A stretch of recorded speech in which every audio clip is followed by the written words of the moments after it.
بسم اللہ الرحمن الرحیم۔ صفائی اور پاکی کو اسلام میں بہت اہمیت حاصل ہے، خاص کر اسلام میں نماز کے لیے۔ اللہ تبارک و تعالیٰ نے فرمایا یا ایھا الذین آمنوا اذا قمتم الی الصلاۃ فاغسلوا وجوہکم وایدیکم الی المرافق وامسحوا برؤوسکم وارجلکم الی الکعبین۔ سورۃ المائدہ میں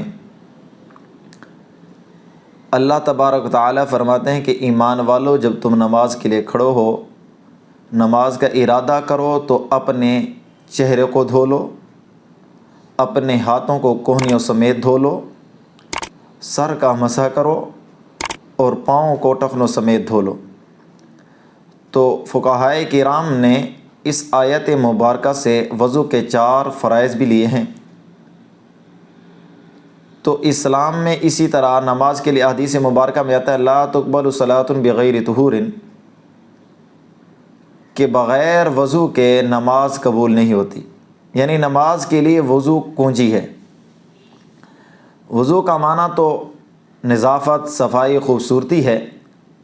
تو جس طرح انسان دنیا میں وضو کرنے سے اس کا چہرہ اور ہاتھ اور پاؤں صاف ہو جاتے ہیں، تو احادیث مبارکہ میں فضیلت کے طور پر اس کو بیان کیا گیا۔ حضرت عثمان رضی اللہ تعالی عنہ کی حدیث مبارکہ ہے، انہیں تمام وضو کا طریقہ بتلایا اور آخر میں فرمایا کہ حضور صلی اللہ علیہ وسلم نے فرمایا کہ جو اس طرح وضو کرے، پھر 2 رکعات نوافل ادا کرے یا نماز کے پڑھے، تو اس کے نماز پچھلی اور اس نماز کے درمیان کے گناہ معاف ہو جاتے ہیں۔ دوسری حدیث مبارکہ میں آتا ہے کہ حضور صلی اللہ علیہ وسلم نے فرمایا کہ قیامت کے دن جب میری امت کو بلایا جائے گا تو ان کے وضو کے اعضاء چمک رہے ہوں گے، یعنی ان کا چہرہ، ان کے ہاتھ جو وضو کے جہاں پانی لگتا ہے تو وہ اعضاء چمک رہے ہوں گے، تو اس سے میری امت پہچانی جائے گی۔ فرمایا اگر کوئی بڑھانا چاہے تو اس روشنی کو بڑھا لے۔ تو اسلام میں وضو کی بہت ہی اہمیت ہے۔ اب مختصراً وضو کا طریقہ بتاتا چلوں کہ ایک اور بات سن لیں کہ وضو میں فرائض ہیں، سنتیں ہیں اور مستحبات ہیں، وضو میں واجب کوئی نہیں۔ فرائض تو وہ جو میں نے بیان کیے کہ فرض جو چیز ہے اس کے بغیر اگر اس میں کمی رہ گئی تو وہ چیز نامکمل ہوتی ہے، یعنی اگر ان 4 فرائض کو پورا نہ کیا گیا تو اس کے بغیر وضو نامکمل ہے، اس وضو کے ساتھ نماز ادا نہیں ہوگی جن میں فرائض میں کمی پائی جائے۔ اور اسی طرح قرآن کے چھونے کے لیے بھی اللہ تبارک و تعالیٰ نے قرآن میں فرمایا لا یمسہ الا المطہرون، کہ پاک لوگ قرآن کو چھوئیں، قرآن کو اٹھائیں۔ اب مکمل طریقہ ہم بتلاتے ہیں کہ وضو کا طریقہ کیا ہے۔ 4 فرائض تو یہ ہو گئے کہ چہرے کا دھونا، پھر چہرے کی کیفیت کیا ہے۔ علماء نے لکھا ہے کہ سر کے بالوں کی ابتدا سے لے کر ٹھوڑی کے نیچے تک، یہاں سے جہاں یہ ہڈی ہے نیچے والی، اور ایک کان کے لو سے دوسرے کان کے لو تک یہ چہرہ ہے، اور ہاتھ یہاں سے لے کر کوہنی تک یہ ہاتھ ہیں، اور سر فقہاء نے لکھا ہے کہ سر کے چوتھائی حصے کا مسح کرنا یہ فرض ہے، اور پاؤں کو ٹخنوں سمیت۔ اب ہم ابتدا کرتے ہیں، اس میں مستحبات بھی بیان کریں گے، سنتیں بھی بیان کریں گے اور فرائض بھی بیان کریں گے۔ مستحب پہلے تو یہ ہے کہ آدمی وضو کے لیے کسی اونچی جگہ پہ بیٹھے، پھر اس کے بعد قبلہ رخ بیٹھے، اور وضو کرنے میں کسی کی مدد نہ لے۔ آج کل تو ویسے بھی مسجد کے باہر وضو خانہ میں ایسے انتظام ہوتا ہے کہ دوسرے کی مدد کی ضرورت ہی نہیں ہوتی۔ اور اس کے بعد سنت یہ ہے کہ بسم اللہ پڑھے، اور ایک روایت میں آتا ہے بسم اللہ والحمد للہ، جو وضو کی ابتدا میں پڑھتا ہے جب تک اس کا وضو رہتا ہے اس کی نیکیاں لکھی جاتی ہیں۔ تو آدمی بسم اللہ والحمد للہ پڑھ لے، اس کے بعد وضو کی نیت کرے۔ یہ وضو کی جو سنت ہے یہ بہت ہی اہم ہے۔ تو ہمارے ہاں یہ ہے کہ اگر وضو کی نیت نہیں کرتا تو اس وضو سے عبادات تو ہو جاتی ہیں لیکن وضو کا ثواب نہیں ملتا۔ کیا مراد کہ ایک آدمی نہر سے گزر رہا ہے، اس نے نہر میں غوطہ لگایا اور باہر نکل گیا، اب اگر یہ آدمی اس طریقے سے نماز ادا کرنا چاہے تو اس کا وضو ہو گیا، وہ نماز پڑھ سکتا ہے لیکن اس کو وضو کا ثواب نہیں ملے گا۔ نیت کرنے کے بعد بسم اللہ پڑھنے کے بعد اپنے دونوں ہاتھوں کو دھوئے 3 مرتبہ۔ اگر کسی برتن میں ہاتھ ڈالنا ہے تو اس کے لیے تو لازمی دھوئے، اگر بغیر دھوئے اس میں ہاتھ ڈالا تو وہ پانی اب وضو کے قابل نہیں رہے گا۔ لیکن آج کل وضو خانے میں ٹوٹیوں کا استعمال ہوتا ہے، وہاں ویسی اس چیز کی ضرورت نہیں رہتی کہ پانی میں ہاتھ ڈالا جائے۔ تو وضو میں ابتدا میں 3 مرتبہ ہاتھوں کو دھونا ہے۔ اس کے بعد یہ مسواک ہے، مسواک استعمال کرنی ہے۔ حضور صلی اللہ علیہ وسلم کا مسواک کے بارے میں حکم ہے، فرمایا لولا ان اشق علی امتی لامرتہم بسواک عند کل صلاۃ۔ عند کل صلاۃ یعنی ہر نماز کے وقت حضور صلی اللہ علیہ وسلم فرماتے ہیں کہ اگر یہ امر میری امت پر سخت نہ ہوتا، ان کو تکلیف نہ پہنچتی، تو میں ہر نماز پر مسواک کو لازم کر دیتا۔ تو مسواک جب آپ استعمال کریں تو مسواک کے لیے ضروری ہے کہ مسواک ایسی ہو کہ جو منہ کی صفائی بھی کرے اور اس کے ریشے بھی نرم ہوں، یعنی منہ کو کوئی تکلیف نہ پہنچائے۔ بعض لوگ پوچھتے ہیں کہ مسواک کون سی استعمال کریں؟ وہ لکڑی جو منہ کو تکلیف پہنچاتی ہے، دانتوں کو یا منہ کو زبان کو تکلیف پہنچاتی ہے، تو اس طرح کی لکڑی استعمال کرنا صحیح نہیں۔ اور جو لکڑی منہ صاف کرتی ہے اور اس کے ریشے نرم ہیں تو وہ لکڑی، ہر وہ لکڑی مسواک کے لیے استعمال ہو سکتی ہے، لیکن سب سے افضل پیلو کی لکڑی ہے۔ اب مسواک کی مقدار فقہاء نے یہ لکھی ہے کہ 1 بالشت کے برابر ہو، یعنی یوں دیکھیں کہ 1 بالشت کے برابر مسواک ہے۔ اور پھر اس کے بعد مسواک پکڑنے کا طریقہ یہ فرمایا کہ یہ چھوٹی انگلی یوں مسواک کے نیچے آئے اور یہ 3 انگلیاں اوپر آئیں، اور پھر انگوٹھے کا یہاں سے سٹک بنا کر اس کو روکا۔ پھر اس کو استعمال کرنے کا طریقہ کیا ہے؟ ہاتھ دھونے کے بعد آپ مسواک کریں گے تو مسواک کو یوں استعمال کریں گے، اس انداز سے، یعنی اوپر سے نیچے، اور تمام دانتوں پر اس کو استعمال کریں گے۔ طریقہ، صحیح طریقہ یہ ہے، پہلے اوپر والے، پھر نیچے والے، سامنے والے، پھر دائیں طرف، پھر بائیں طرف۔ یہ بعض لوگ یوں استعمال کرتے ہیں، یوں استعمال نہیں کرنا، چوڑائی میں اوپر سے نیچے تک۔ اب مسواک کے بعد کلی کرنی ہے۔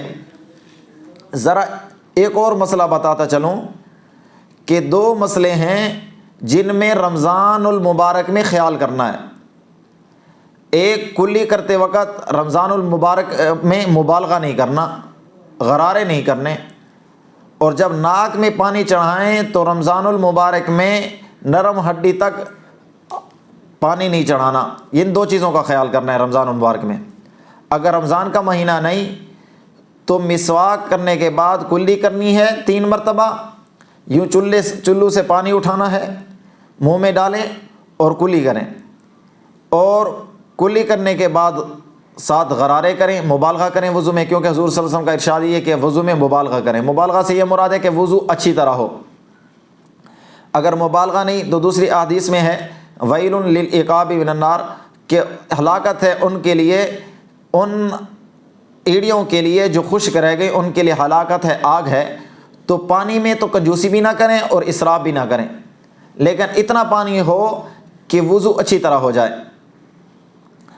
اب مسواک کرنے کے بعد، کلی کرنے کے بعد دائیں ہاتھ سے پانی اٹھائیں، یوں ناک میں ڈالیں، اور بائیں ہاتھ کی چھنگلی کی انگلی سے ناک صاف کریں، اس چھوٹی انگلی سے۔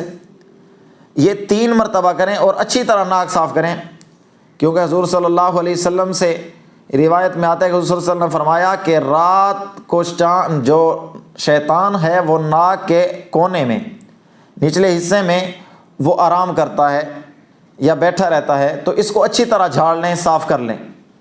ہاں، لیکن یہ خیال کرنا ہے کہ جھاڑتے ہوئے کسی اور کو تکلیف نہیں دینی، کہ یہ نہ ہو کہ وضو خانے میں کوئی بیٹھا ہے اور آپ ایسے جھاڑ رہے ہیں کہ اس کی طبیعت ہی خراب ہو گئی، یہ اسلام کے منافی ہے۔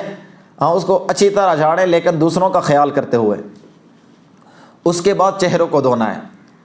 اب یہ چہرے کا دھونا یہ فرض ہے۔ اب چہرے کو دھونے میں بعض لوگ غلطی کرتے ہیں۔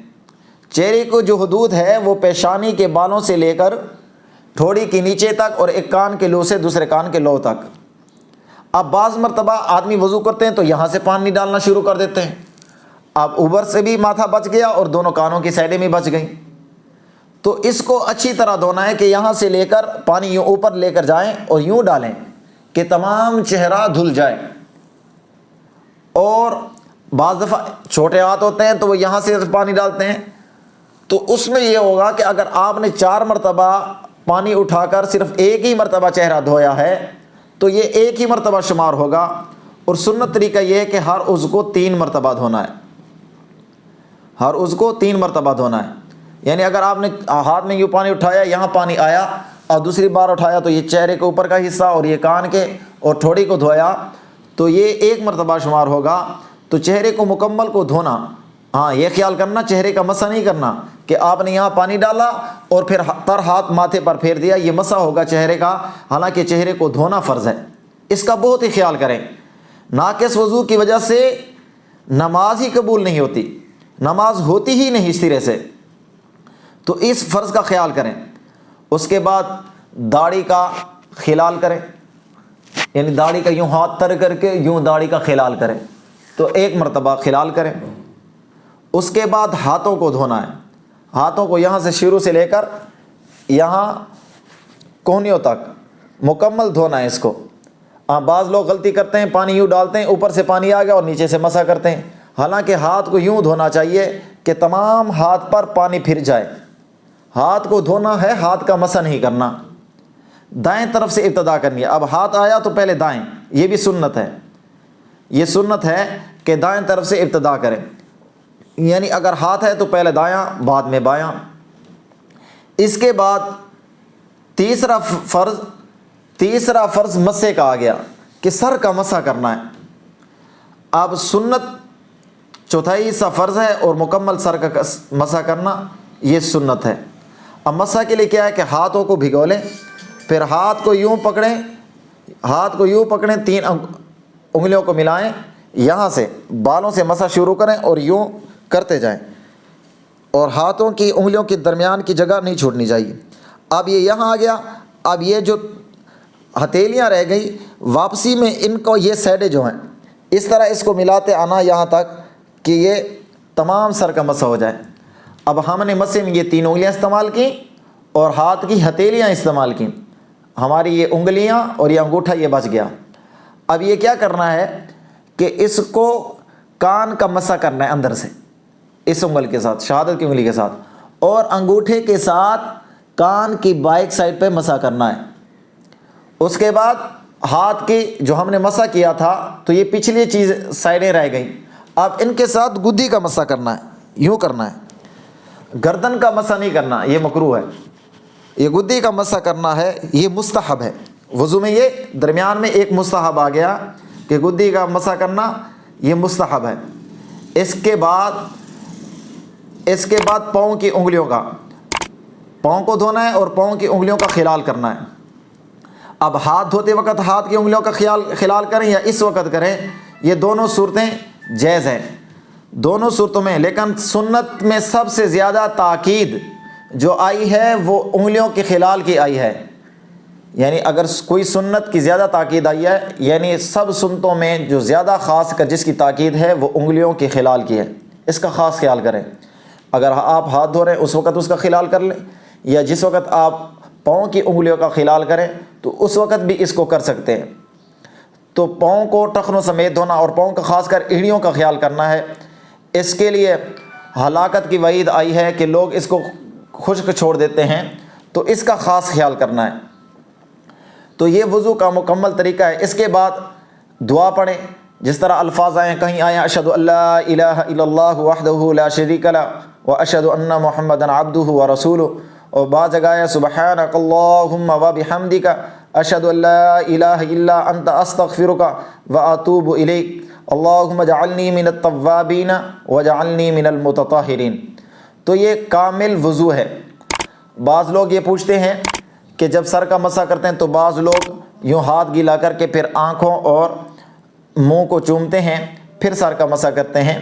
یہ عوام کا طریقہ ہے، کسی مسلک اور کسی علماء کا یہ طریقہ نہیں، نہ یہ کتابوں سے ثابت ہے، یہ عوام کا طریقہ ہے اور یہ صحیح نہیں۔ تو اللہ تبارک و تعالی ہمیں صحیح اور مکمل وضو کرنے کی توفیق عطا فرمائے۔